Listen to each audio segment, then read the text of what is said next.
Woo! Hey, everybody. Welcome to Path of the Brush. I'm your host, Rick. This is an amazing day. We're on our second episode featuring Epic Encounters, where I am currently painting this wonderful Knoll War Seeker. And it's the boss monster from the boss box of uh, the Knoll Savannah, or the Knolls of the Savannah box with the minions. And then this is the big bad guy. Let's bring our special guests who are special every week. Hey, Will. Hey, Oh, Mark. What up? hey, what up, y'all? Chilling. What are you guys up to? Little Cave of the Manticore. Well, happy Wednesday, everybody. Happy Wednesday. That's right. Yeah. I'm working on there's a lot of sunshine, the Arena of the Undead Horde. Woo-hoo. Nice. That guy's looking sick, that Manicore. I know. Oh, it's yeah. it's nice just doing that little slap choppy on there. I mean, you could put him on the table right now and it'd be, gothic and ready to go. It almost looks like a gargoyle right now. He does. That's sick. That's super sick. It's hard for me to hold this up because it's a whole horde. There's so many moving parts. Right. They're swarming me.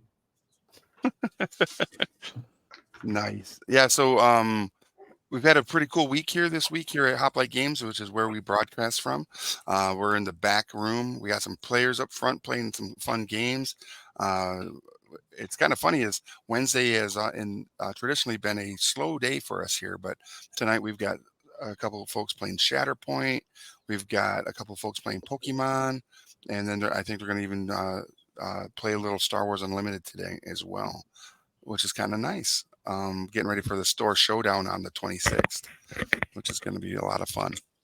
Is that showdown past winners or is it just like a new tournament?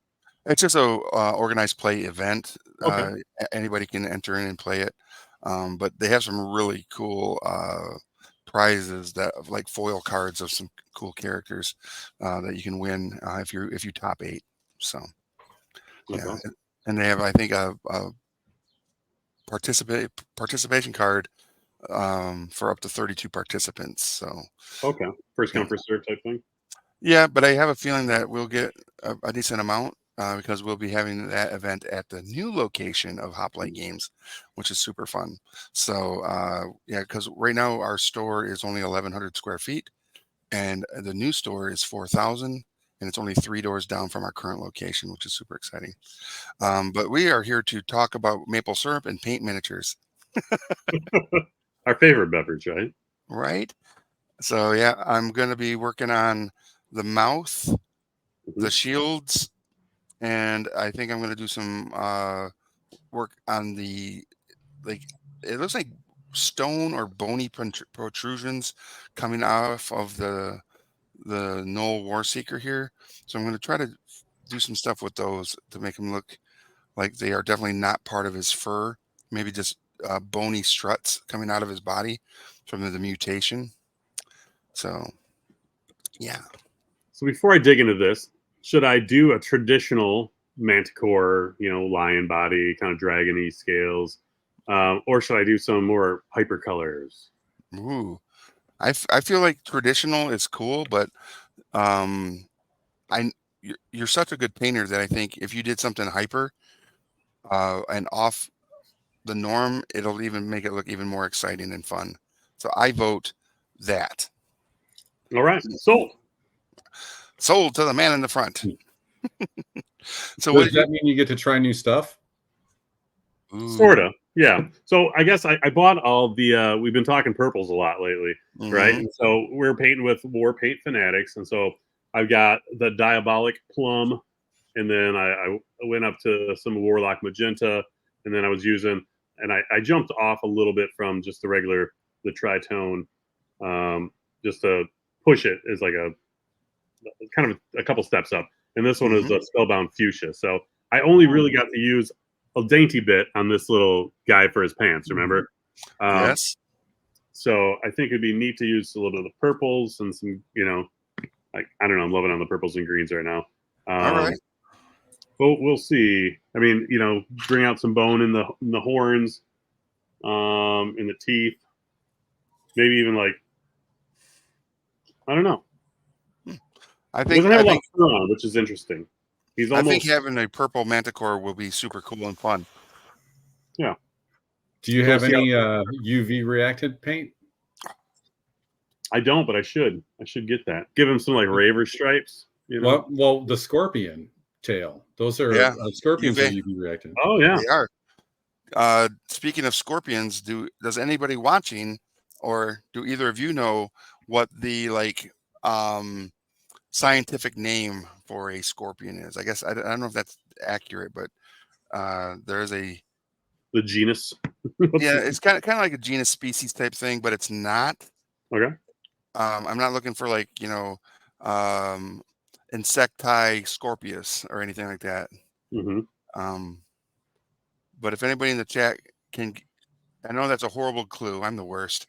But if anybody in the chat, or if either of you two can come up with the answer that I'm seeking, I'll give you a high digital 5. I like my high fives. Mm-hmm.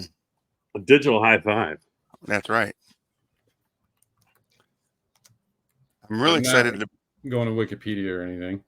You're not at all. You're not searching No. up. Oh, I like this this harsh light you got on your face. You know. I know, right? It's Oh, me? yeah. Yeah, the Captain- sun's at just the right angle coming through the window. It's accentuating your mustachio. I will say this: the word looks or sounds like a drink from a bar. So you're not looking for the Order Scorpionus. I am not looking for Order Scorpionus. No. None of the scientific classification, domain, kingdom, phylum, subphylum, class. I don't believe so. But maybe the word sounds and looks like a drink you would get at a bar. Should I be cheating and looking too? I'm just falling in the Wikipedia trap now. I know. Now you're onto like the Matrix again. Yeah. It may just be a type of scorpion. Actually, there's a lot of those too. There are. The Arachnopulmonata is the clade. The class is Arachnidia, Chelicerata, Arthropoda, Animalia Eukaryotia. Sounds like you're reading out of the Book of the Dead there. Or Wikipedia, one of the two. It's the new Book of the Dead. That's right. That's right. It is the new Book of the Dead. So on the protrusions on the knoll here, I'm using dark stone, and then I'm going to go over it with probably this ancient stone, which is like a lighter yellowy tannish, and then I'll do some matte white on it as well. Is what my thoughts are. That'd be cool. Yeah. All right. Nobody in the chat has said anything. There's one that's one species that's called Euroctonus mordax, and now that's just like the greatest name. Erotinus mordax sounds like a unit from a Warhammer faction. We are Euroctonus mordax. Oh, that's so metal. Yep. All right. So the answer is Hottentotta. Hottentotta tamulus. That is a species. Like a hot toddy. Yeah, like a hot toddy. Yeah, but Hottentotta, they were over in the Middle East, known as the Eastern Indian scorpion. Yeah, the Hottentotta.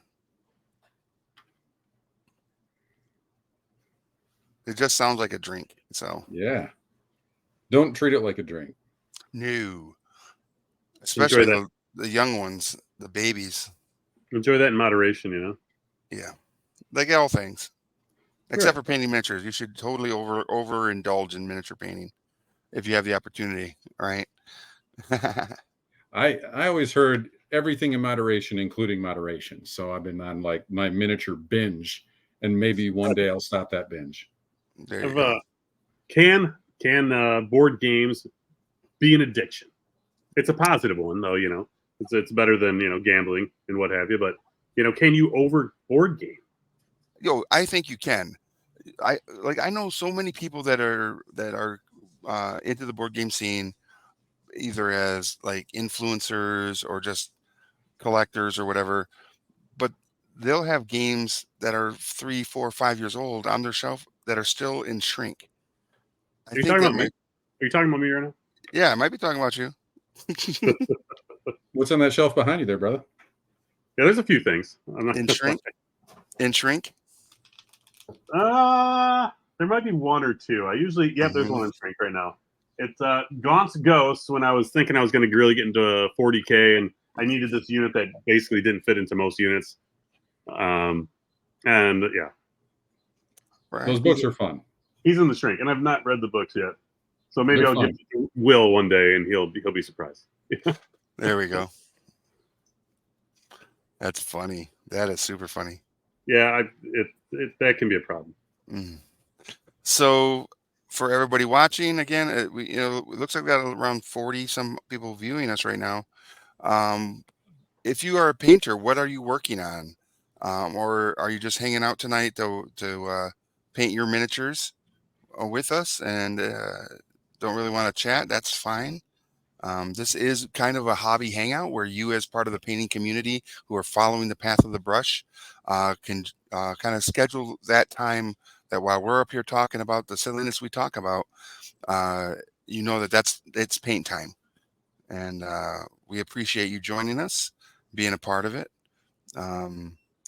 Mark and Will especially appreciate it. Mm-hmm. As to you, brother, appreciate it. Yeah. So let us know what you're painting. We do have a Discord where one of the sub channels is dedicated to miniature painting, where people can show off their works and their completed or just their works in progress. So lots Cheer of each fun. other on. Yeah. Yeah, for sure. That's one thing I love when we're getting together with folks and you play against their army a lot and you get to watch it grow. Oh yeah. You go from gray to prime to like now the colors are coming on and now they got a base. Yeah. That evolution is always fun. I agree.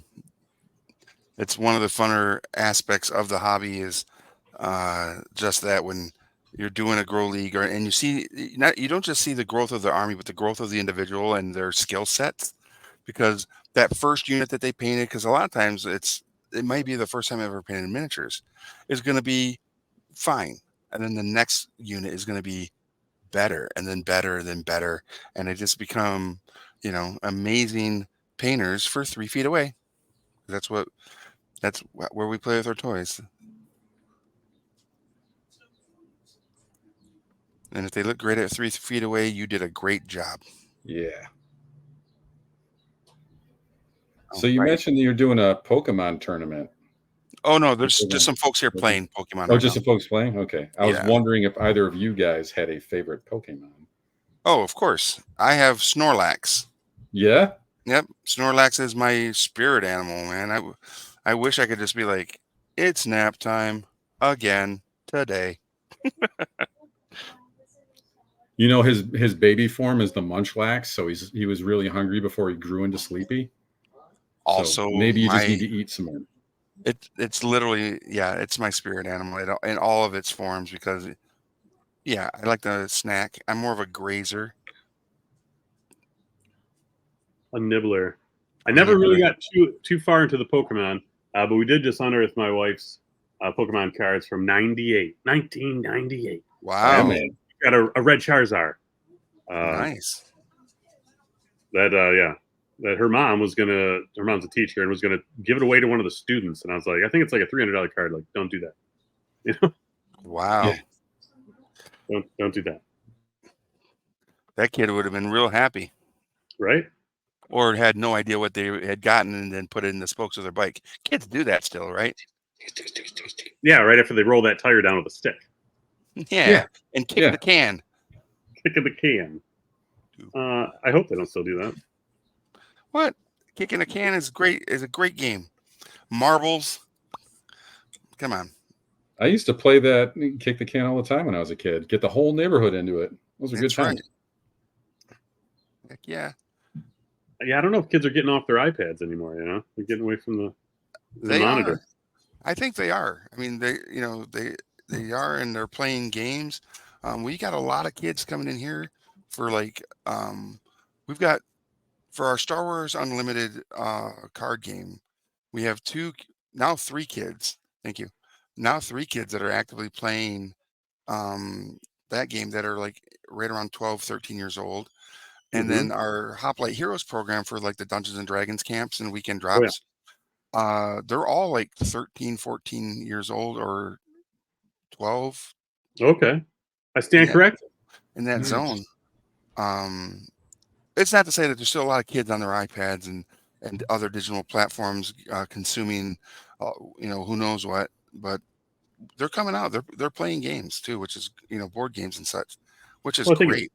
I think it's awesome that you have opened the doors for that, and that was kind of an underserved community in Yeah, Lansing, right?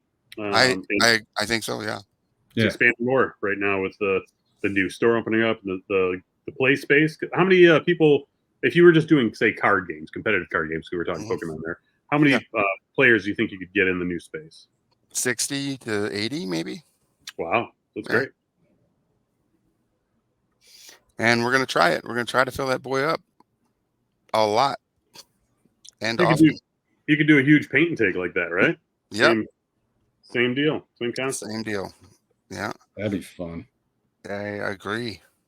I'm also trying to like do a local business networking event there, Hmm. and I was considering doing it with board games where there would be like a small board game that had a lot to do with like communication type concepts to it.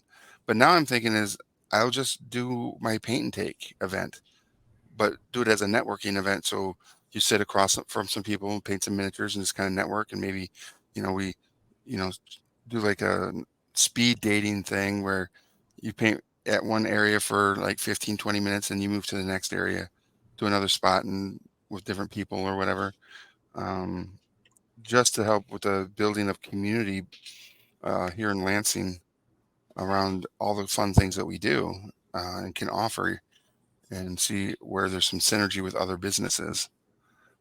I love that idea. That's Yeah, great. thank you. Thank you. But I know yeah, that Lansing's got that 501, so it's like young business professionals 501. They're always looking for space to do it at. hmm So yeah, I'll pass you along some of that information. yeah, that'd be great.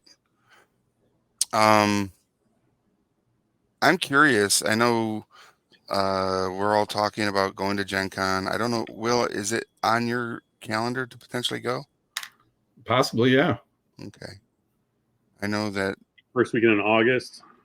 yeah, I'm going to be there obviously because I got to, wreak havoc as I do. But of everybody watching, who's going to Gen Con and what are you most excited about there?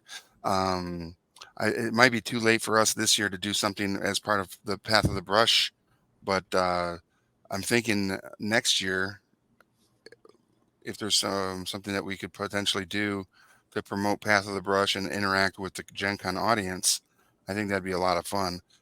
I will be doing an event for Weird Miniatures, the makers of Malifaux and The Other Side and Through the Breach, um, where it'll be kind of like a cutthroat kitchen situation where all the painters, again, it's not a competition ish for like a great miniatures. It's just a fun event where you're gonna get harangued with paint, paint with your offhand, paint with the brush in your mouth, um, all sorts of other weird stuff. Use this one particular brush in your set, or for the next 3 minutes you can only use the color pink. So yeah, kind of a fun event then. Yeah, Yeah. I think it'll be a blast, and I think it would also be something like that would be fun to do on stage with a crowd that can call out what the next thing is that the painters have to endure. And if you got like some um, I don't want to call them celebrity painters, but industry known individuals who may have miniature painting as part of their like known Repertoire, yeah. repertoire. Yeah. I think that'd be a lot of fun. You get some fun suggestions from that circle for sure. Oh, absolutely. It's almost kind of like I'd want to do that and do a charity Dungeons and Dragons event where there's a trading post at the event that people can come up and buy like potion of extra healing +1 weapon, and then they give them to the different players, but or they can buy inspiration for the players as well as a way to Help raise out money the for underdogs. as a way to help out the whatever Gen Con's charity is for that That's year. a smart you idea. know?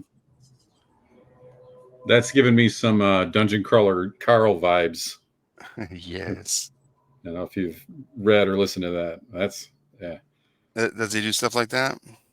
In the book, yeah, like the people going through the dungeons, they're being watched, and they can get patrons that give them special gifts in the middle of the dungeon. Okay.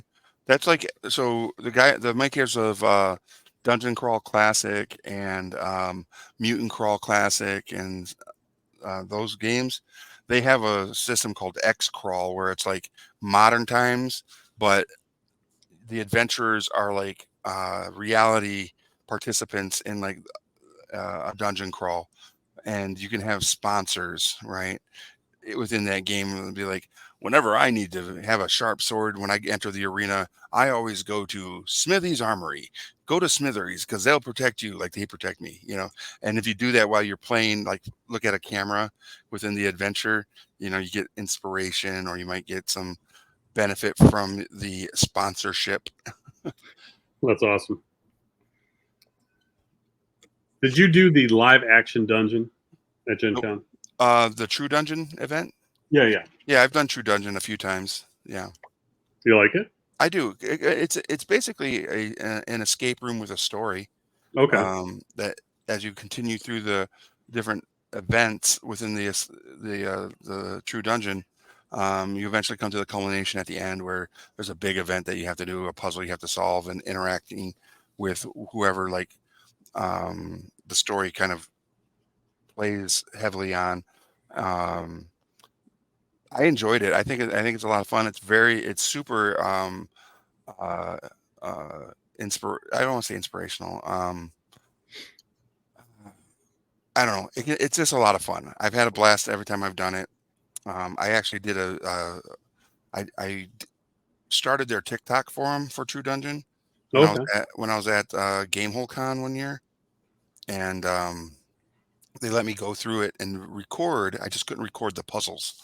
I could record the characters or the participants like doing a shuffleboard push, or like if they're in a scenario where there's a monster that comes through a curtain, like the big dragon turtle head or the dragon head or whatever. But I couldn't really show any of the clues or any of the puzzles that were being utilized in the event. So Okay. yeah, but it's a lot of fun. I had a blast with it. It was in your Rick Talk days. Yeah, back in my early Rick Talk days. I love that. Yes. It was a lot of fun. And the folks that run it and own it are really nice people. So, yeah, it's good stuff. Okay.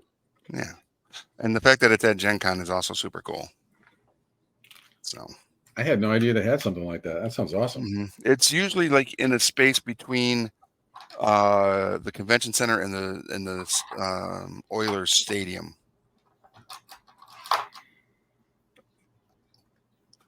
And it takes about 2.5 hours to go through one scenario. Okay. Yeah. I'm about to try out this speed paint bony matter because I got a lot of bones to paint. Nice. I got a bone to pick with you. That, friends, is a line from RoboCop 4. Is it really? Yeah. What a great movie. No. Am I wrong on this one? Okay. That's the best one out of those 4. Okay. All Out right, of now I'm gonna the 4 after the original 3, not RoboCop 1, 2, or 3. so I'm gonna use barbarian flesh on the gum line of the teeth of this creature, and maybe even put a little of this pixie pink in there as well, just to get the gum line, because it's got a very pronounced gum line with this creature. We'll see how it looks. So are all these, when we're done with them, are these all going to different Hoplite Heroes campaigns? So like the kids going to get to play against these monsters? Absolutely. Awesome. Yeah, they're gonna get to see them on the table and get all freaked out by the scariness of them, which is exactly what we want. Woo, woo, ha, ha, ha. I'm going to start painting up like I'm going to get you Nathan on the bottom of these. So eventually you'll have a kid named Nathan and it'll be like, oh God, just I mean, one day it'll pay off. if you want, you can put Johnny, Ike, or Will on there. Okay. And then if I ever have a cow, I'm going to put Matt on the bottom of all the cows. Because we have a young man whose name's Matt. He's a great kid. But he always comes in and talks about how he's got some sort of internet beef with somebody on one of his different Discord channels he's on. And the fact that he uses the terminology beef, that he's got beef with somebody, this makes me, it cracks me up so bad. So I'm going to be like, every cow that I paint for like different farmers, on the bottom of them, I put beef with Matt, or just put Matt on there and be like, oh, this cow seems to have beef with you. What do you mean? It has your name on it. I think that should be his new nickname. Just start calling him Beef. You know, Right? He's a great kid. I'm glad that the kids that are coming out they're all really engaging and fun. They can be super chaotic as is they're writing to be so, but they are literally murder hobos, man. Just they don't want to talk to anybody. When they do, it's either if you don't answer our questions, we're just gonna you know, unleash, Hades on you with our spells and magic spears. what level are they right now? They are 8th level. Oh, okay, so they're starting to do some cool stuff. Yes, they are, and they're starting to realize it. Yeah, I think once you get after 5th, you start getting some cool stuff. 8th is starting to get some supernatural, superhero powers, right? Yeah, pretty much. Yeah, at 8th level, you should be pretty much a superhero. In that, yeah, that's a great example. Because at that point, you potentially have 2 different feats, if not more. You might have a pretty decent magic armor or magic item that you are kind of like iconically known for within the adventuring community, if you will. So, and these kids absolutely have that going on with that with their characters right now. Like they just finished or getting ready to finish a laboratory of Qualish. And Qualish is a high-tech artificer, if you will. Okay. And they got the apparatus of Qualish and are, you trying to figure out what all it does and what kind of hate and discontent they can cause amongst the realms. I just feel like after a while, these guys are just going to start getting chased by local militia in some capacity, because they just don't care. They're just like, no, we kill it. What do you mean? No, it's dead. Yeah, now the people are after him. Right? Why does everybody hate us? Why do they hate us? We've never even been to this town. Why is our face on all these wanted posters? Don't they know we Young saved guns, them? young guns, you know. Yeah. Well, one of the things that's funny is like they'll be like, they'll murder hobo in a village or a small town, then they'll go off and do something epically heroic, and then come back and then expect the towns to be grateful for their having saved them from, as an example, the war seeker Knoll creature here, and They're like, don't they know we saved them? They just would've- don't get it. No, it's just fun stuff. And the fact that, they're young and enjoying the game is also really cool.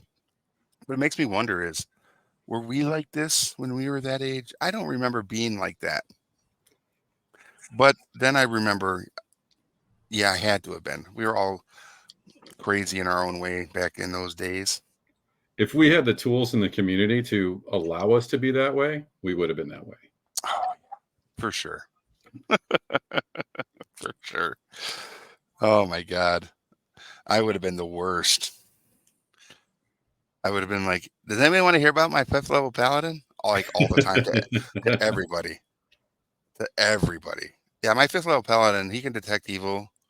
And I do it every time I walk into a room. It's like standard operating procedure with my character. And, What up, Rick? There might be evil. Right. That's right. I go in the tavern. I detect evil. Who's evil? You got to roll for that. Actually, I don't because I'm a paladin. You terrible. detect so much evil, you have a stroke. This is a bad tavern. Right. You're in Skullport. There's gonna be some form of evil or evil intent being done here. So prepare thyself. That kind of crew, if the DM's being a stickler about paladin, that the paladin would have a tough time. Oh yeah, for sure. And that's one of the things that's super fun about when you play Dungeons and Dragons is when you find the individuals that you absolutely enjoy the way that they role play, and when you can have a group of really good role players that aren't just like distracted by a rogue cat that just happens to be in a tavern or in a shop and spend 4 hours. Again, there's nothing wrong with that. None of that is bad role playing, but it doesn't drive the story usually. But if a good DM can manipulate that scenario into driving the story forward, that's a good sign for the players having a good DM that can do that. But I played a rogue once. Let me tell you about my rogue. Do tell. I'm going to. My brother just showed up. I'm guessing he's dropping some stuff off, and when he hears me talking about D&D and all that stuff, he gets so excited to leave. Yeah, the eyes glazed over. No, he just wants to like poke me with the nerd stick. So, but my rogue was like a detective. Instead of being a rogue that's trained to, pick all the locks and do all that stuff, he would train in the ways of the criminal to be a better hunter of criminals, right? So that's how I played this particular rogue. So it was very Sherlock Holmesy. Okay. And he would go to like the scene of a crime or to a place where a crime could be committed because they're about to get hired or they're bringing in a special thing for an event for people to see, and there's bound to be someone who's going to heist it, and he'd go in there and he would case the joint and then give a written like a whole like dissertation on here's all the things within your residence or within the building that you're going to hold this event that could be a potential entry point or possibly make it easy for someone to steal the thing that you're bringing into the city. And then he would send them a bill. Okay. You can do something to fix this, or I can tell the local thieves guild. Right. Yeah. And then I'll know who did it, and then I'll get paid again. It's like one of those firefighters that you have to pay ahead of time. You better pay them. Right. Yeah, for sure. For sure. So funny. All right. Yeah, so I'm also doing the claws on this bad boy with that ancient stone or the dark stone. So I ended up doing some Hive Dweller purple here, kind of a okay. speed paint to get the base because the plum is a little light, so something in the recesses there, and then let them dry for a moment, and then start building up the The Diabolic Plum. It looks great. I don't know. You could just get him on there right now. It's very diabolical. It's diabolical, right? Look at that little bone fella. Noise. Getting right in there, just ivory and that bony matter. My good That's pretty Lord. good. It looks so good. So what have you guys ever played a character that was more role play than dice rolling? So my entire gaming group was basically theater kids, Nice. and I was one too. So role playing, it Mhm. was an excuse to do theater stuff for the most part, and we rolled dice Okay. sometimes. All right. A particular favorite was I had a halfling paladin, and we went. I think we ended up in Ravenloft, so that was a bad time. Was it? That sounds Yeah. like an amazing for time. for a lawful good paladin, but his name was Caliburn Zala. He was Burns. yeah. He was Nice. a fun character. We all died. Spoiler alert, we all died. Perfect. There was How about one you, character there was a character I played where I went mad, right? So like I was incapable of like fighting or doing anything. I was kind of like had to be the crazy guy for a while, you know. Mhm. Yeah. So that was kind of a fun thing. I mean, it was different, you know. You thought you were gonna maybe do a battle of big bad, and then I just had to be this, you know, this crazy guy running around the whole time. Okay. That was kind of fun, you know. The DM kind of made it interesting of like you're completely insane, you know. You can try to fight, but you know you're gonna throw bananas at him instead of like, you know, trying to like shoot arrows at him, something like that. Okay. So that was kind of interesting. Throwing bananas at your big bad. Bananas of magic missile defense. Right? Like, yeah. I can dig it. It's kind of funny. I was just looking up different archetypes, and Murder Hobo is like popped up as like as one. Yeah. Most It's like the original archetype. Yeah, and Murder Hobo's on there. I was like, can you even say hobo anymore? But in D&D, yeah, the flirtatious bard, you know. Oh, No that's way. a super trope right now. Yeah. The flirtatious bard is a super trope in D&D right now. Yeah. And it always makes me wonder is like, when did that happen? Right? When did the whole seduce everything happen? Which is fine. Again, no yucking anybody's yum, but it wasn't like that in the earlier iterations of D&D, right? You didn't seduce everything you came across. At least I don't remember it that way. Did you play with a bunch of theater kids? I did not actually. Because my experience was a little different. Well, no, yeah, I didn't have those experiences. My experiences have always been with like fellow military people when I was in the military, folks who just were like permanent fixtures at the local game stores of the different bases I was at all those times and all those years. Because my group in high school was mostly adults at the Red Dragon in Otisville, Michigan. So it wasn't like They're more I don't know. serious players, yeah. Yeah, I feel like there was, and it's not that. No, they weren't serious. It was just a different vibe, I guess. They were like the groups I played with early in my gaming career, if you want to call it that, was they were all like these guys who just love doing puzzles. They wanted there to be at least 3 puzzles in every session. Our GM would make all these or find all these different kind of like puzzles and traps that we had to try to solve through. And that was kind of like the big vibe with our group for almost 2.5 years. My group was all about like, you know, word puzzles, decrypting different languages, the spinning alphabetical tube, and then you'd get a magical scroll out of it, and then out of that scroll you'd get, you'd have to cipher something or decipher another clue, and then pick the graphics on the stone floors, and you had to follow a certain path, or you had to adjust, like push the stones into a certain way to create a face or whatever. And if you did it wrong, or didn't do it in a certain amount of time, you know, acidic salt would fall into the room and then turn you all into freaking, mush. It was, I died a lot.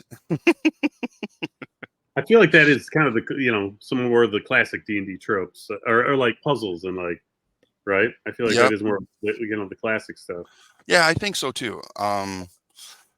If Are either of you familiar with Grimtooth's Guides to Traps? They did like 5 different books. I was just going to ask you that.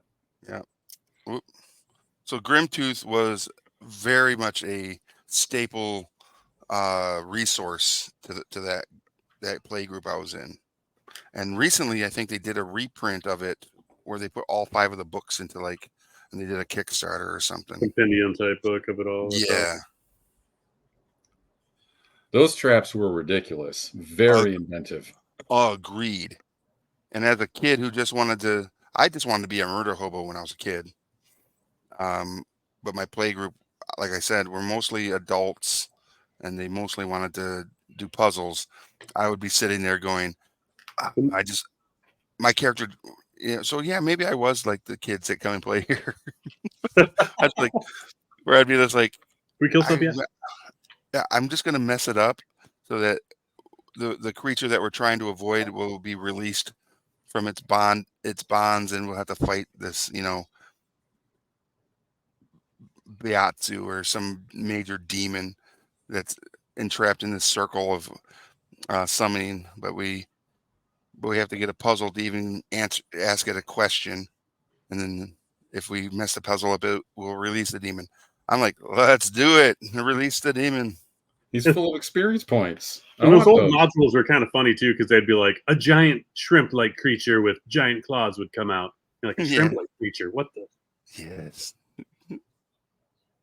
All the good things. Stuff that was scary in the late 70s. Yeah. Shrimp. Sure. I heard Gary Gygax had a shellfish allergy. That's why that was. That's made up. Don't believe it. Okay. All right. I was gonna be like, yeah, I don't know that. But that's funny. Did you have a favorite trap from Grimtooth's? There was this one that was all about balances. You had to have so many people on one side and so many people on the other side, and if the balance went off, it would tip. It would tip either this way, like sideways, or front and back. It was crazy, and it was 2 platforms, and you had to get across these 2 platforms. If you didn't, you'd fall like one half. You would fall into like a gelatinous cube like creature or just some sort of acid, and the other one, if you fell, you'd potentially get spiked from just a floor full of spikes or whatever. I always thought that one was really fun. And when I watched the movie National Treasure, I don't know if you remember that one where they did have that like thing that was on like a pillar, and you had to balance it, and they had to everybody stay on one side, and this one person would run across and jump to the safety. But yeah, that particular scene reminded me of that Grimtooth trap, and it's kind of funny. It's like if you watch a lot of movies, you can. And I think that's one of the great things about movies and books and everything is, we just replicate all that stuff in our adventures. I have a feeling too that today a lot of people who are writing and producing movies and stuff played Dungeons and Dragons as kids or in teens or in college, and are taking these amazing traps or puzzles or riddles or whatever that they've encountered in their gameplay and being like, you know what, if we were to make another Ocean's 11, but this time we'll call it 11.5, let's add this trap. I just remember when I was playing D&D that it was such a fun puzzle trap that you had to get through. I think we could incorporate something like that in a modern sense, and they'd have to figure their way through it. It's like, I feel that that's the case. Like replicating that sense of discovery. Yeah. Oh yeah. Grimtooth's like the most memorable trap to me isn't even that fancy. It just after that I became a much more cautious player Okay. because it was just taking the lock for a treasure chest and making it out of wax and filling that wax with acid. So if you stuck a key in it and turned it, or you tried to break it with your weapon, like you're getting acid on you. Yeah. You can't For trust sure. anyone. Oh, that's so good. Yeah, there's so many great things that that are being able to be pulled from these movies and books that I've watched something and been like, yep, that's going to be in my next campaign. I'm going to find a way to incorporate that. And that's like a mantra that I kind of live by is I think a good idea can come from anywhere, you know, and so I don't like necessarily like look at someone else and be like, no, we're good. I'll be like, I'll listen to someone's ideas because again, you never know. That idea might be the thing that's like, oh, that is going to bring so much joy to the potential uh, total party kill I want to throw at my party. And now you did. Right? Not that I ever like on purpose want to do a total party kill to anybody.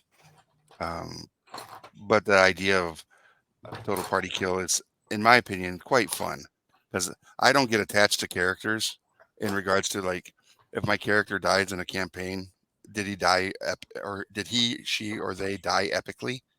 Right? Was it a cinematic death? Was it a death with honor? Or and then I would tell whoever the bard was in the party, tell my tale, and then I just make a new character, right?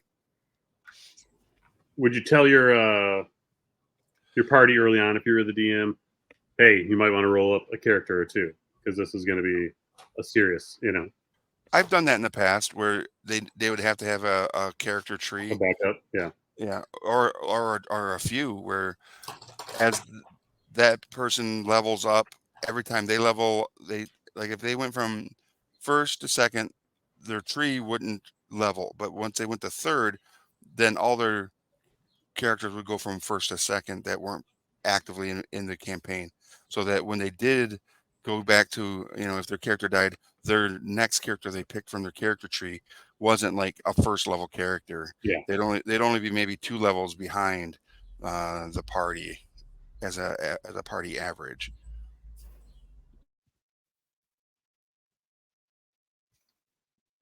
Very interesting. Yeah, I did it a lot when we played Dark Sun, because that is a murderous campaign setting. There's so much. I mean, everything's out to kill you in the Dark Sun world. I just remember the art in that one. Well, yeah, most of that art was done by Brahm. Yeah, that guy was incredible. Agreed. Have you heard anything about just the rumor mill about what's some new D&D stuff coming out? Yeah, if you go to, I think it's on comicbookresources.com or cbr.com, you can actually see the newest or Player handbook, right? Yeah, the player's handbook, the proposed artwork for the player's handbook, and on that are some very iconic D&D characters from the 80s. Actually, I think Elkhorn the dwarf is on there. I think Presto from the D&D cartoon is on there.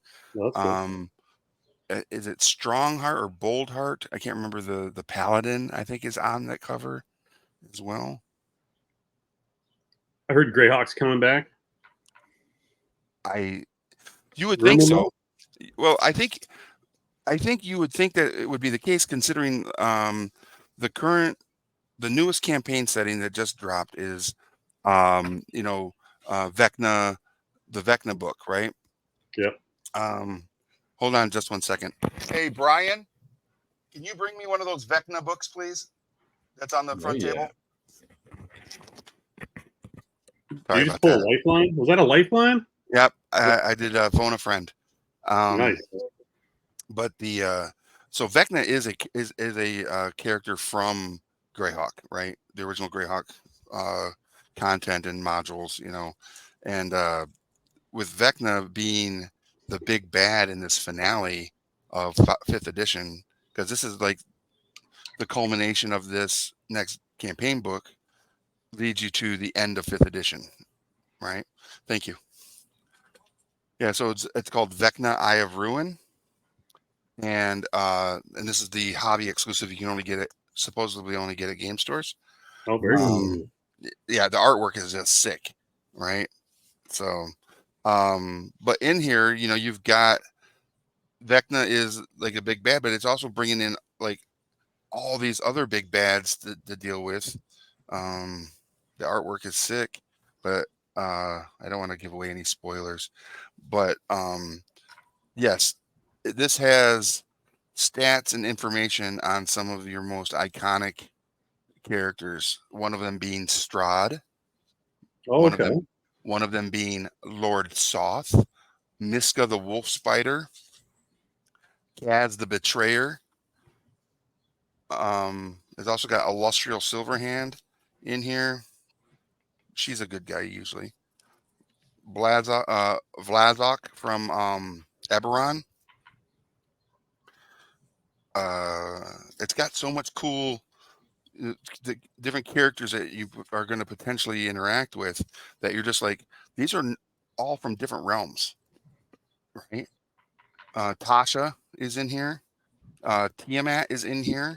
And then Vecna himself is in here. And it's like, this is at the end of this is going to herald in 6th edition, right? Or It's a 1D&D. multiverse now. It is a multiverse. So if they're bringing back hard eyes on Greyhawk, that's freaking awesome. I can bring out my St. Cuthbert cleric. And his name is Bran Darmichael, cleric of priest of St. Cuthbert. Carmichael. He's freaking awesome.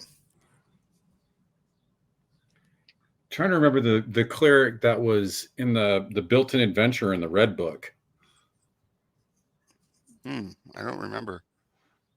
That's then you got to play as a warrior. I think they had that already rolled up for you. Okay. That's lost of time. Will, can you pull up the artwork for the new player's handbook, and let's see if we can identify all the characters if the art is clean, or see if we can get the people watching to join us in identifying everybody that's on the cover. Is it just the cover that we need? Yeah.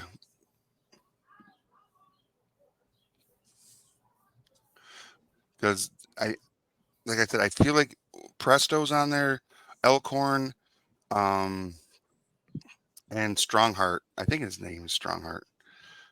The paladin.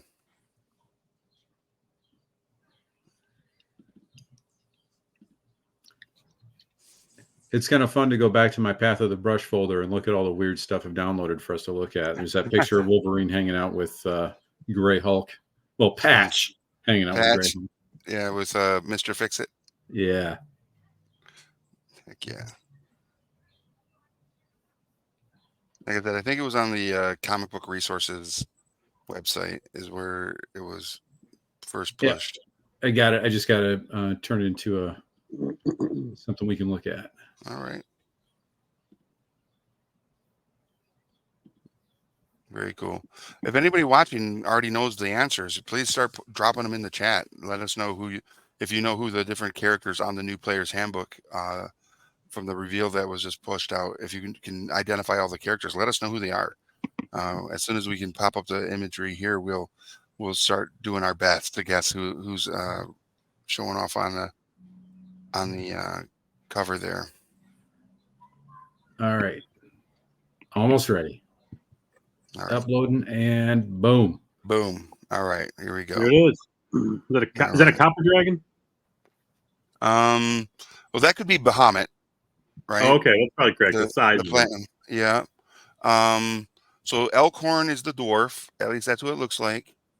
Oh, it's not Presto. That is that Tila or not Tila? You had Hank, Bobby, Eric, Diana, and the red-haired girl there looks like the sister from the original cartoon. Oh yeah. Yeah, that looks like either Strongheart or Pureheart, the paladin, but the dark elf and the other female character there are unknown to me. No, and that can't be the red-haired girl. Can't be Sheila was her name. It can't be Sheila because Sheila didn't have a staff, and it looks like this, unless that's just a wand of light, but a very like big wand of light. So yeah, maybe not, and that may not even be Elkhorn. Now I'm all confused. Oh man. Oh, you pulled it off Game Informer. All right. Oh, Shout out to that Game should have been Informer. straight from the WizKids site. They watermarked it, the jerks. It's all good. That's cool. There's lots of cool characters on there, and the artwork looks great. I'm really curious as to if they are going to Greyhawk, what will we be able to expect from that excursion and return to where it all began. I bet you there'll be a remake of, like, as far as like modules go, like the Rod of Seven Parts. I can't think of anything else outside of, because they've seen to remake a few of them, like the against the G1, 2, and 3 against the Giants, which took place in Greyhawk, has been redone and has taken place in like the Forgotten Realms with the Storm King's Thunder. It's the same. It's pretty much the same module, just redone for the for 5th edition. And then you had Tomb of Annihilation, which took place in the jungles of Cholt, even though that was another one that was an original Greyhawk campaign event. So it'll be interesting to see what they do. Ooh, they could do a remake of Temple of Elemental Evil, which was one of the most iconic Greyhawk 1st edition modules ever made. If they do, I'm in. It's like one of those memes where it's like you slap your credit card down, take my money. Yeah, take my money. I'm ready to go. I'm ready to go back to the Temple of Elemental Evil with Zugat Moy and mainly Zugat Moy. Zugat Moy was one of the bigger bads in that module. I only ever heard about that one. I never got a chance to play it. I have it, and I would run it because that's a great thing too. Is you can technically play every module ever created in any edition. You just have to be able to do the modifications and stat blocks of the creatures and encounters to represent the mechanics of the current edition. Everything has been backwards or forward compatible in that regard. So to do Temple of Elemental Evil, even in its original format and iteration, would not be a big stretch mechanically. So yeah, that would be a lot of fun to run through. Did you ever play the video game? No, I didn't. Okay. What system was it on? I want to say it was a PC game. Yeah, I believe it was PC only way back when. Before console. Before console? Console? Yeah, console, yeah. Pre-console. No, it wasn't pre-console. Because ColecoVision and Atari have been around for over 1,000 years now. I mean, they came out in the late 1900s. We can say that. That's right. Oh man,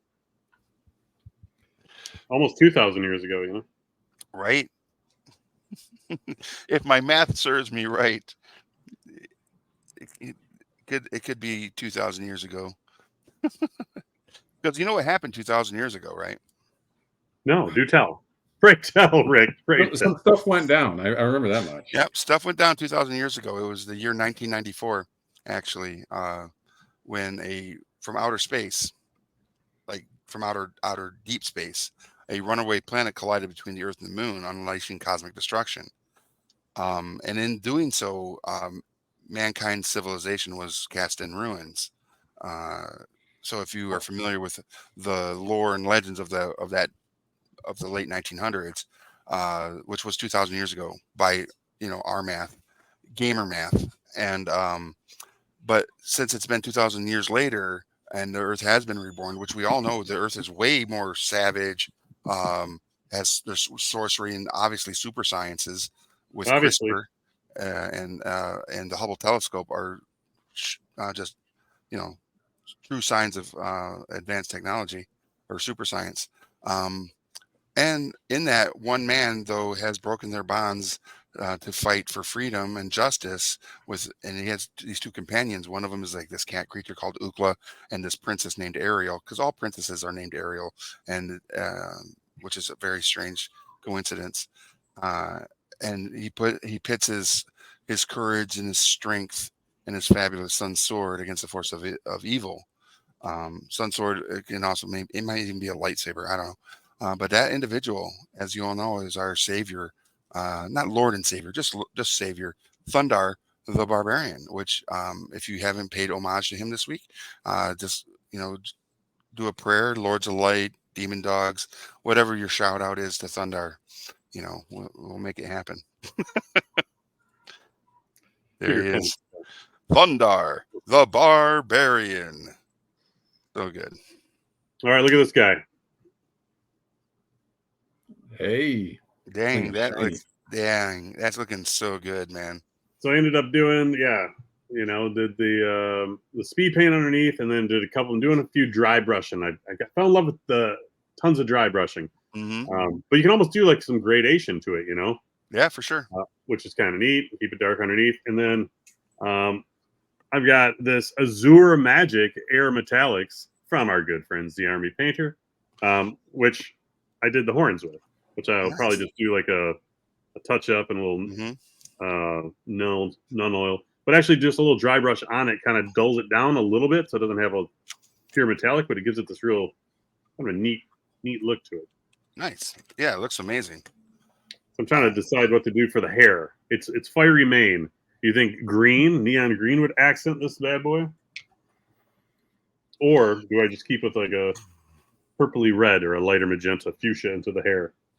Honestly, I think a neon green would be kind of neat because the creature itself could be kind of like a cave dwelling creature, right? Maybe it doesn't necessarily go, or it's a night dweller, and kind of would have the same kind of like colorations that you would see in the world of Avatar, right? Not the Last Airbender, but the tall blue alien avatars, where at night everything kind of lights up and has those very vibrant colors. And that's what this creature does. Is it has such vibrant colors that if it was, what is that? The UV reactive or ultraviolet dark black light reactive. Yeah. It would just have that cool like glow that only happens at night as it's generating its own light source to explore and hunt for its prey. Yeah, but you'd have to do it from the Avatar, like the blue movie, the blue aliens movie, because there are no manticores in Ba Sing Se. Are there not? Did they get wiped out like the Airbenders by the Fire Nation? Well, there is no war in Ba Sing Se, so they couldn't have manticores. Of course not. That's true. There are no wars in Bonds, whatever the words you're saying. The capital Earth City. Oh, okay. That's where Toph. Yeah, she's my favorite character. Oh, far and away. I was so glad to see her in Korra. Yep. in Cora, I was just like, she's such a BA character, OPBA character, the best. I also liked her like take no crap attitude with everything. I think they did her justice in that arc too, because they like somebody who lives like that Hmm. will end up like she did as she got old, right? Oh yeah, for sure. And the fact that she had kids makes me wonder, like, who could tolerate her? She's not still with the guy she had kids with. Right. She I probably don't think killed they were him. both from the same dad. I think she killed him. All right, I'm gonna go with some green skin, dark, and then I'm gonna hit it with some rainforest as the neon until I can get some of the glow in the dark paint. Nice. There we go. That dry brushing parts has got me thinking like working out a gradation across wings like that would be Mhm. that'd be a neat project. Agreed. It'd be a neat project. Oh man. That one's going on the ledger. Yeah, do that. Nice. So everybody watching, again, if you haven't done so yet, jump in the chat. If you have any questions, let us know. If there's any techniques that you are working on with your miniatures, you ask, and we will do our best to. Or if there's something that you want to know about or learn more about, we can help you with that. If you just want to talk about your favorite D&D character or your favorite con experience, or if you've ever taken a cool idea for a trap or a puzzle from a movie or book and incorporated it in your own game, which one was it? What book? What movie? Um, we just want to hear from y'all, and we appreciate everybody that's watching, joining us today, and which is great. We just want to make sure that if you're new to the painting world, that it's not something that has to be um, intimidating. It can be something that can be very calming and everything. You don't have to be a great artist or anything to paint a miniature. If you've never painted one, your first one isn't going to be great. I don't know anybody that ever did something the first time and it was amazing. But it'll be fine. And then your miniatures, every time you do another one, is only going to be better. Your skill sets will improve. And depending on what level of painter you want to become, there's so many resources out there that will help you down your path, right? Hence path of the brush, down your path towards the level of painter you want to become. Like amongst the three of us, Will and Mark are far better painters than I am. And so from each of us, you'll learn something. Mine is, it doesn't have to be perfect. Yeah, because I just And have fun. that's all. Yeah, it never has to be perfect. You should never like knowing when to stop is, I think, the first most important lesson. Yeah, Right. you can mess stuff up quick by going too far. That's for sure. Yep. Done, not perfect. Because you almost will never be done if you are seeking perfection. What's been interesting to me over the many years of doing it is how it can be like an interesting hobby to people for wildly different reasons. As I'm approaching it, artistically. My best friend of 30 odd years now, he enjoys like painting miniatures because it's chemistry. It's a chemistry lesson. It's like an adjunct application of chemistry and what he's learned about how acrylic paints work, and the stuff he's adding to it. And he does great painting when he does it, but he's so meticulous because like he wants to watch the process. Sure, that's an interesting take on it. I've never heard anybody with that kind of take on painting. Not so much from an artistic standpoint, but from a scientific standpoint. And he's ever analytical, ever the science. Like the artistic part of it is like him scientifically applying the color wheel. Okay. From those observed lessons, he wants to see if he can make something that looks good to an aesthetic that he's made. That's okay. It's fun to watch. That is pretty cool. Yeah, like I said, I've never seen anybody come at miniature painting with that approach. So it'd be interesting to see how he does it and hear his commentary on why he might do something in a particular um, part of his process. Yeah, there's so much I should have remembered from like because he was the first guy I would paint together with. Hmm. We wouldn't just sit in his house and paint for hours and chat things up, and I all that stuff went in one ear and out the other, and I really should have paid more attention to my chemistry lessons. Darn Uh, it! nah, I think you probably have taken some stuff obviously from his techniques and been like, oh yeah, that's cool. But you probably looked at it like where he's seen it as an analytical piece to his process. You saw it as, whoa, I love the way that application interacts with that particular technique or whatever. Yeah, And it's all been about the practical application of what he's learned. I mhm, couldn't tell you the science about it, but like I like how that worked, and I just copied mhm. it. Perfect. Very nice. All right. So I'm right now putting some strong tone over this miniature, um, over the fur parts, because even though I used a speed paint, I feel like it didn't put enough depth and shadow in the way I wanted it. So using a strong tone is going to um, give me what I'm looking for, and it's absolutely doing that. I don't know if you can tell the difference already. Yeah. In Oh yeah. Yeah, it looks great. Let's single that out a little bit here for soul layout.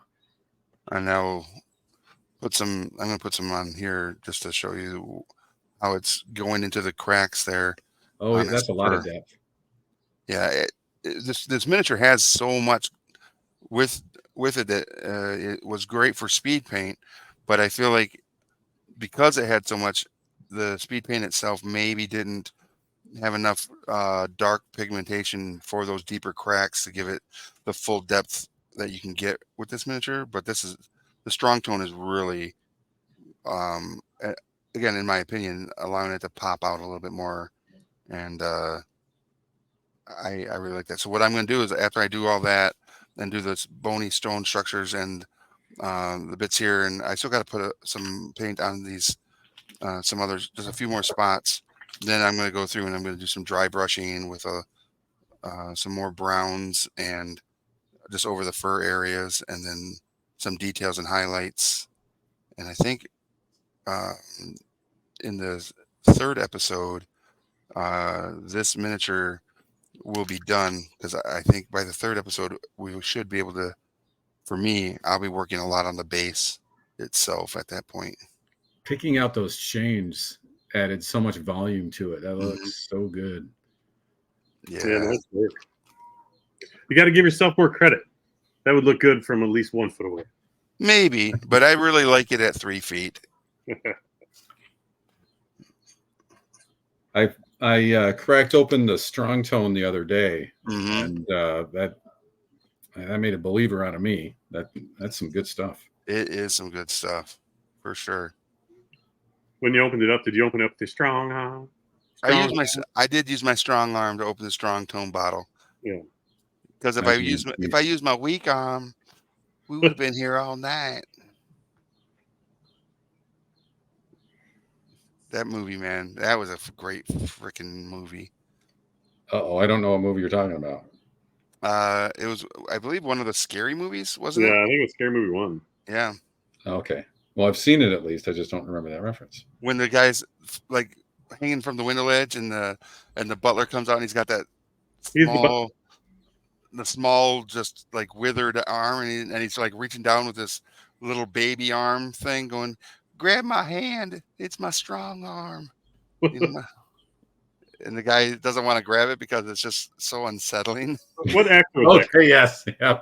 Chris, I think it was the his Schitt's name Creek is, guy. yeah, he was the mayor of Schitt's Creek. Yeah. Yeah. He's been in a lot of stuff. Like I think he was in Cabin Boy. Cabin Boy, yeah. Yeah. That was like the only movie David Letterman was in. Hey, have you seen my monkey? You know? So if anybody in the chat or watching knows what that actor's name was, please put it in the chat for us.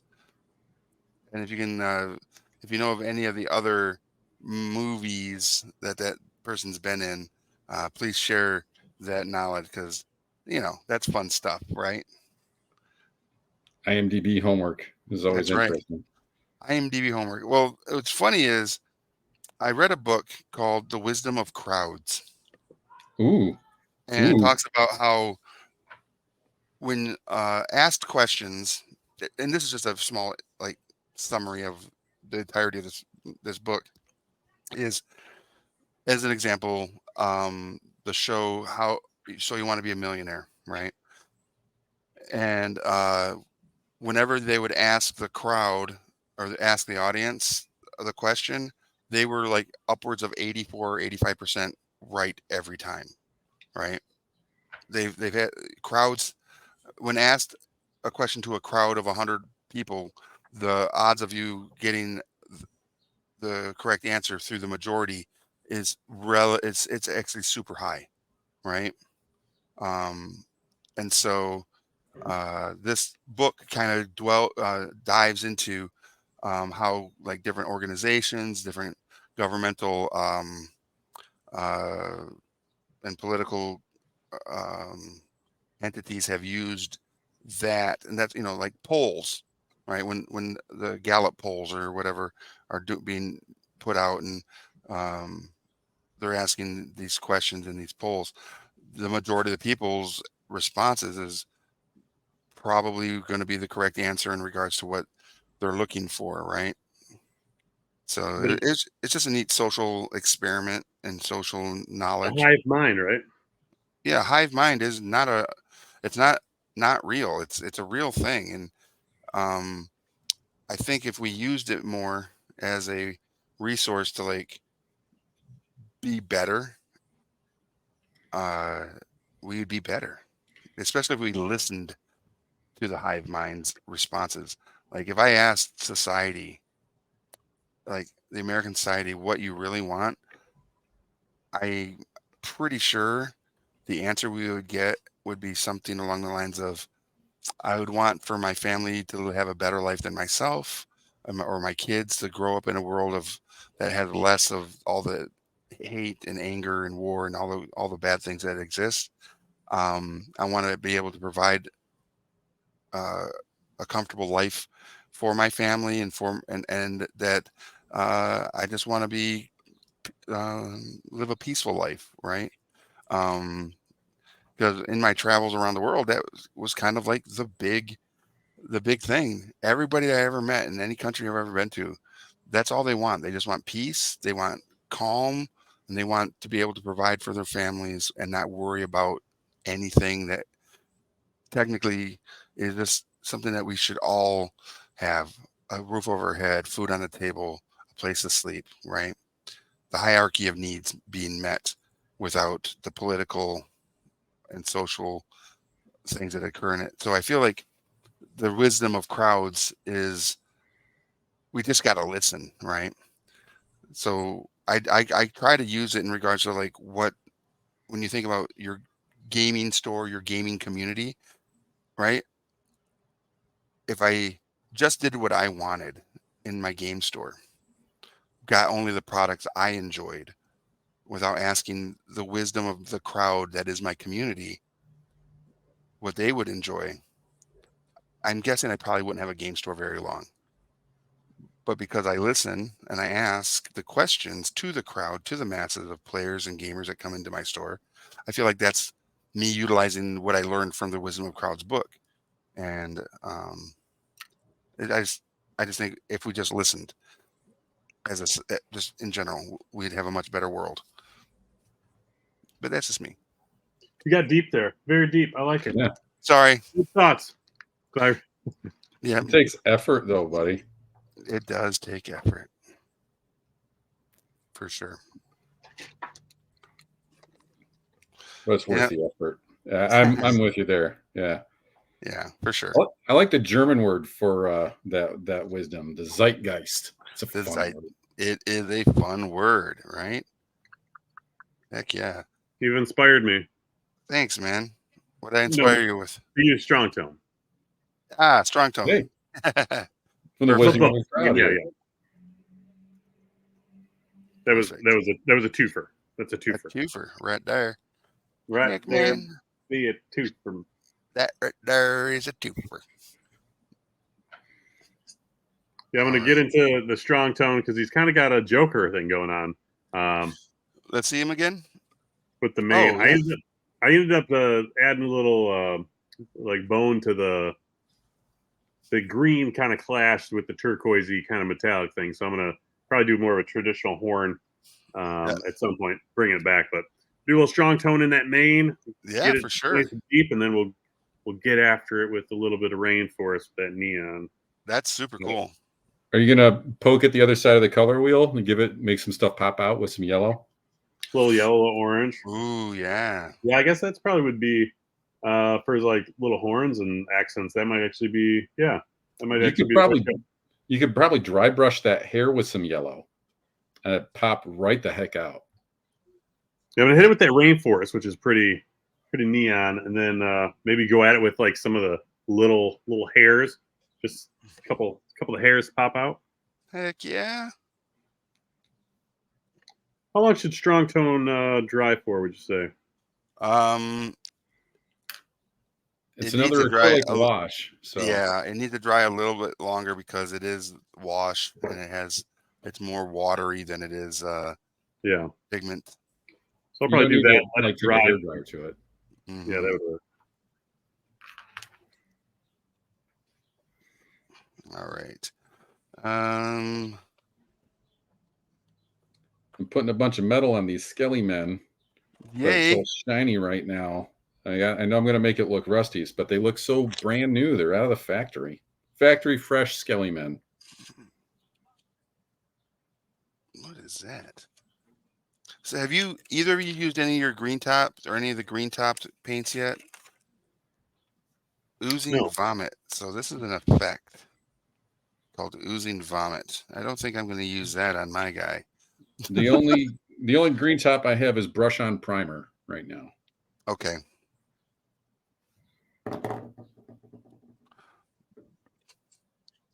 Yeah, I'm not gonna use oozing vomit on my miniature right yet.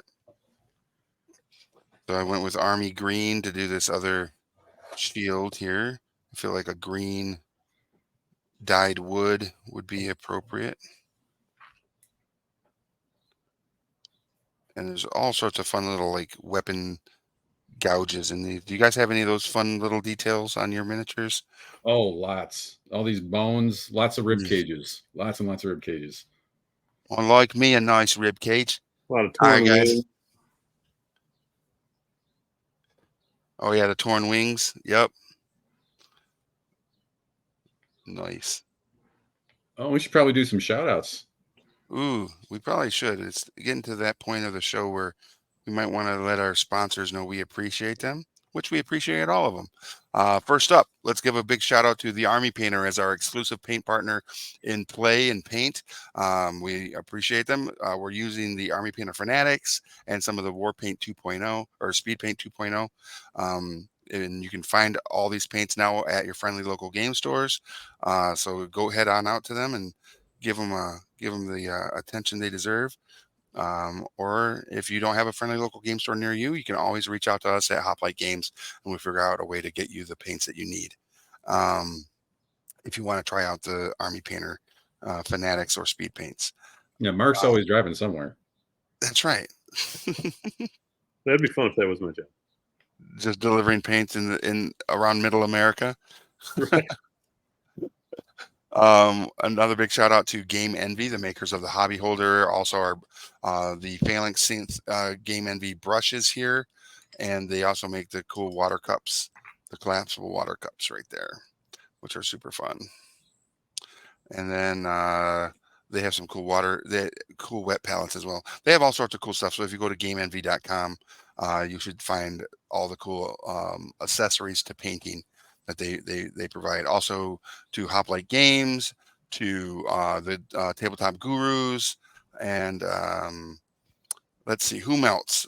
Of course, Gen Con TV, right? Right. I think we should probably shout out Gen Con TV. That's kind of important. This is where we're broadcasting from. So all of our friends over at Gen Con TV that allow us to come on here every week and hang out, paint, and also paint with you all that are watching. If you're fellow painters, big shout out to Gen Con TV. There's so much content being produced of high quality that you don't want to miss it. So make sure you hit that heart and that bell. And if you have the capacity, even give it a subscribe to the channel, because every little bit helps, and that helps us to bring more quality content to the platform. As an example of some of those amazing shows, we've got Peter versus the Machine on Mondays. We've got Dress to Quest also on Mondays. Indie by Night on Tuesdays. Actor Roki here on Wednesdays, just after us. Thursdays, there's Blood on the Clock Tower and Roll with Rem Alternus. And Fridays is Table Takes, presented by Gen Con, which is like a cool, informative and news show. And then also Sarah's Table, which takes a look at some really fun indie RPGs that are being published by some amazing publishers out there. So, and I'm sure they're going to be adding more as the platform grows. So just hit that bell, hit that heart, so you don't miss out on any of the amazing programming here at Gen Con TV. Plus, when Gen Con goes live in August, the convention takes over the channel, and all the amazing live shows and stage shows and everything from Gen Con will be broadcast. So again, you don't want to miss any of that as well. So again, hit that heart, hit that bell, and subscribe if you can. Did I miss anybody? I think that's all. And the viewers. Thank you, viewers. Yeah. Of course, a huge shout out and thank you to all the viewers that have been here today. We've been hitting numbers like 70 and 80 viewers tonight, which is amazing. And so even if you're just stopping by for a minute to be like, what's that going on over there? We appreciate you. And we hope that you're having a wonderful night. And if you're painting miniatures, even better. All right. Now, I think I am done with the strong tone on this guy, and I can go around now and do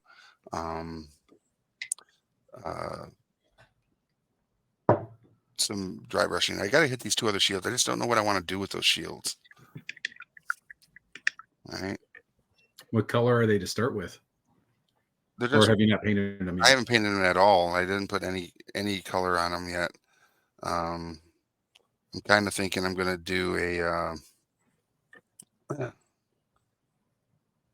like a dark blue on one maybe. And because they're both, they look like Viking round shields, you know? Or are they the type of shields that anybody from the Stormcrest would be using? They probably could be. And if it was, then this Imperial Navy blue will make for a great shield. And then maybe I can come back and maybe freehand the Stormcrest S, which has a dragon. It's like a dragon with wings as the S. Ooh. Yeah, maybe took a shield from one of the Stormcrest folks. You ever do the red paint water flick, blood splatter flick? Oh, absolutely. That would be fun on, like once you get shields all well rounded out, the colors you want, but he's seen some battle just recently. Fresh. Absolutely. Fresh coats of blood. That guy's got no time for a shower. They don't make showers that big. Oh, heck no. He has to find a waterfall of some significance to even wash the blood from his matted fur. But I have a feeling he wouldn't care about that. It would be just one more thing to intimidate his enemies on the field of battle. Be like, why is his fur all matte? Oh my God, is that's so-and-so's eyebrows? How do you know? It's one eyebrow. It's one eyebrow. I'm doing teeth right now, right? I got some bone white. I'm doing teeth. And it's crazy when you add the teeth, how much it just adds to a miniature, right? Oh, absolutely. Yeah. And then when you get in there, it's almost like you just push the tip up or you push it down, whichever way the direction the teeth are going. But it's like, right. a very, very light thing. Yeah, for sure. I love that, like using those highlight brushes that are really long and just using the side of the brush for those. Right. Mhm. That's one of those very satisfying moments when you're painting. Really enjoy that part. I can see that. All right, brother. All right. I think a red shield would also be fine. Oh I'm yeah. gonna use basilic red or basilisk red here. Boop, boop. Couple little drops, drippity drop, and there we go. Oh yeah, that actually doesn't look too bad. Right. They have a true blood or blood red. It's called True Blood right here with the green top, so it's an effect. So it's like a blood effect already. I think Oh, okay. I'll use that and do that technique you mentioned Yeah. next week when we come back, just so that the Save model will some be, goodies. yeah, will be fun. It'll be fun to put that on there, I think.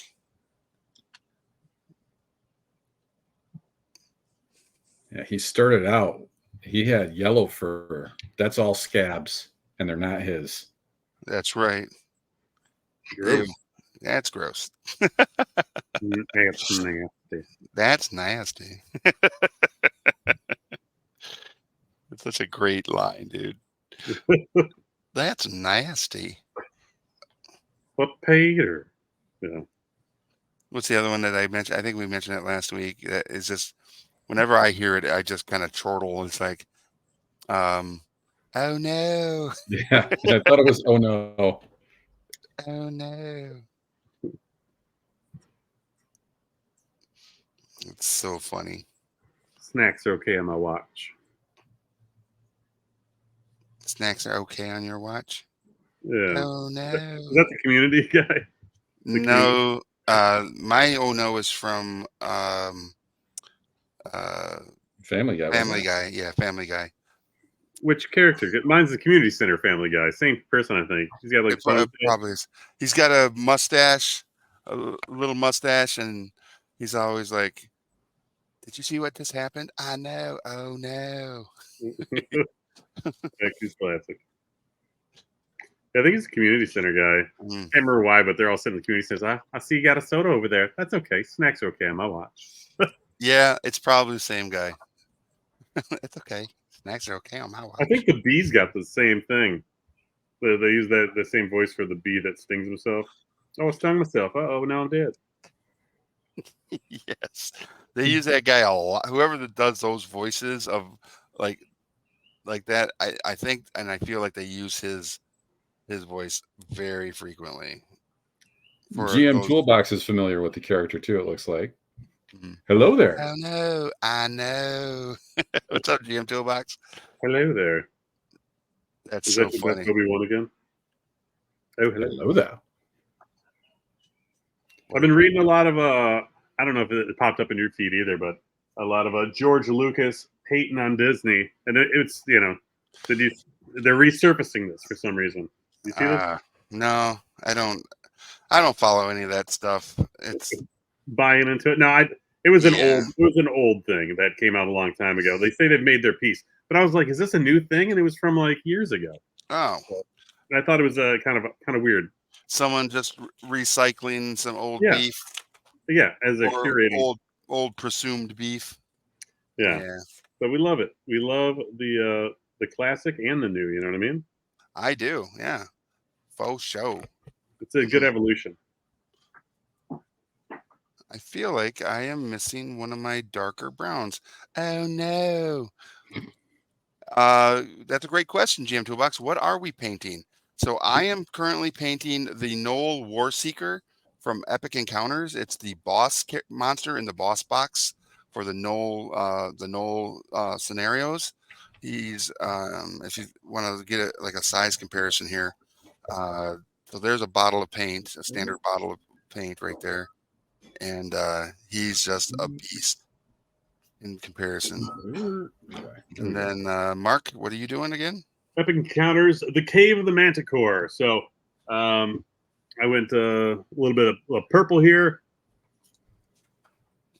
Yeah, and so we're so doing all good. sorts of fun stuff.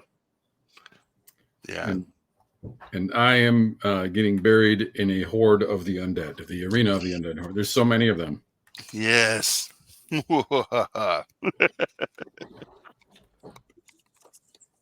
And what's fun about these miniatures that we're painting, GM Toolbox, is here at Hoplite Games, where we do the stream and host us here.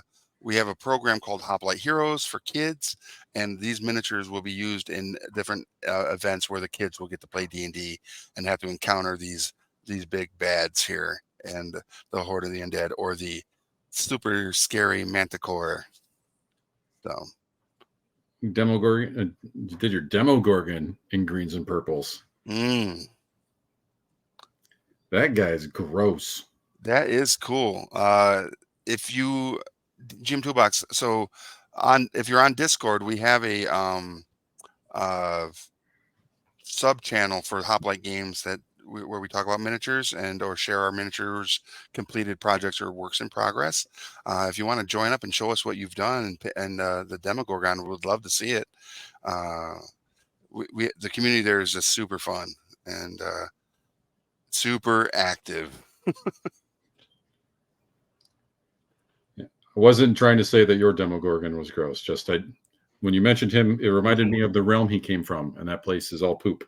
So yeah, it's weird. It's like it's upside down or something. Oh, we're not talking about the Stranger Things. I was talking about the Demogorgon. The original? Excuse me. So if you go to Hoplite Games on Facebook, if you happen to be on Facebook, there should be in the comments a link to our Discord. If there isn't, if you don't find it easily, which that can happen, just send us a message and we'll send you a link to the Discord.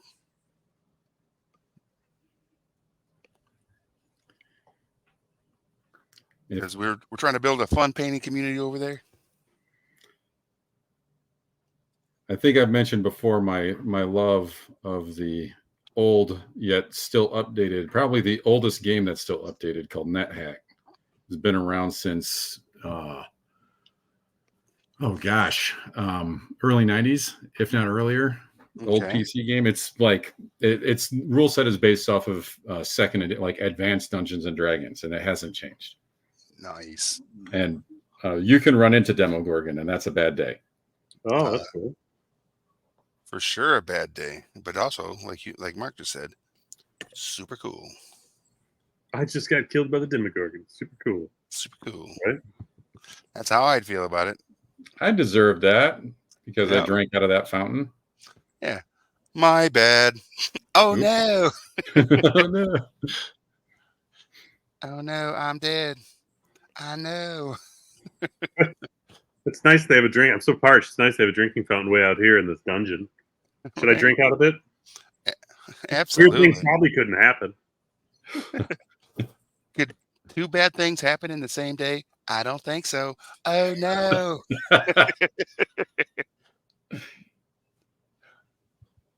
First, I get trapped in this dungeon. Second, I get killed by a pool of water. NetHack is one of those games that, like, you can die before you move your character. It's oh Jesus. Yeah, as soon as you start, you can it will pick up anything you walk over, and you got to turn that off, and you have to turn that off. If you pick up if you try to pick up an intelligent artifact that's a different alignment than you, then you will take damage. So you can spawn on top of an intelligent artifact, take damage, and die. So oh my God. it can happen. No one likes That's that. Wild. Terrible. That is wild. That's terrible. One of my favorites was I tried out a knight, and they get to ride a pony, and he did not have the dexterity to get on a pony, so he tried to get on his pony, then he fell down and died. Fell off of his horse and died. It was a bad night. That pony wandering around. That's horrible. Yeah. Oh my God. How do you get sent to Valhalla? Warrior, how did you die? I don't want. I don't want to. I don't want to talk about it. Oh, pony. No, but you must. Over a tankard, a horn of mead. Tell us of the valiant way in which you found your way to the gates of Valhalla. I slipped off a petunia 3 times. What's a petunia? My horse. My pony. No. There's a Shetland At least you- pony. At least you There's a died in little battle. I didn't get there yet. We got it. League painting pics to share. I mean, it'll just be miniature painting. Yep, there you go. Yep, miniature painting. We'll share it. Awesome. Sweet. Very cool. Nice. You working on anything tonight? I'm actually gonna pull up his Discord real quick or pull up the Discord and look at his miniature painting. What he just posted up. Oh my God, Yeah. that In is for a treat? sick, Oh, man. That is amazing. Good job, killer. Jesus, I would if I were a player, right, and my GM were down in one of the multi levels of hell, right, and we were to encounter that Demogorgon, which as one of the princes, I would be like, oh, I realize you don't like us as players, so here we are about to die. And then I would dang, know that is that fantastic. agreed. That is super fun. Good job, buddy. Oh wow, I love what you did with the chest, that texture on there. Hold up. Beautiful. Can you grab it real quick? We got 4 Yeah. minutes. Quickly. Working on it. Oh no, the Demogorgon's gonna eat us alive. Yeah, that's freaking sick. Thanks, I'm getting better. Still have a long way to go. This was my first time attempting lighting, which I did on the lights. Okay. Funny thing is that it isn't even for a game I'm running. It's for a game I am a player in, just giving the GM ammo to kill me. That's a lot of ammo. That's a really big bullet. Here, check this out, guys. You're a Look at good that. player. Oh, Hashtag. it's amazing. That's Yeah, beautiful. it's beautiful. Yeah, it's such a good piece. Good job, man. Yeah, great That is highlighting here on the page. sick. Yeah, that is sick. How can it look that good and come from a realm full of poop? I know, right? So good. Okay, you did it's a 3D print from Arc-Villain Games. Okay, very cool. Nice. Well, good job. And on that note, I apologize because it is come to the end of our episode today here at Path of the Brush. Big shout out to everybody again: Army Painter, Game Envy, Gen Con TV, Hoplite Games, Tabletop Gurus, Mark, Will, for always being here and being a big part of the success and stories that we do here. To GM Toolbox for joining us today and showing us an amazing miniature that he's painted as ammo to get his own character killed. We love that. And again, if you haven't done so, hit that heart, hit that bell here on Twitch so that you do not miss out on any of the amazing content being created here on Gen Con TV. And until next time, I'm Rick. And I'm I Mark. will. And they did it at the same time. It was amazing. And we'll see you at a friendly local game store.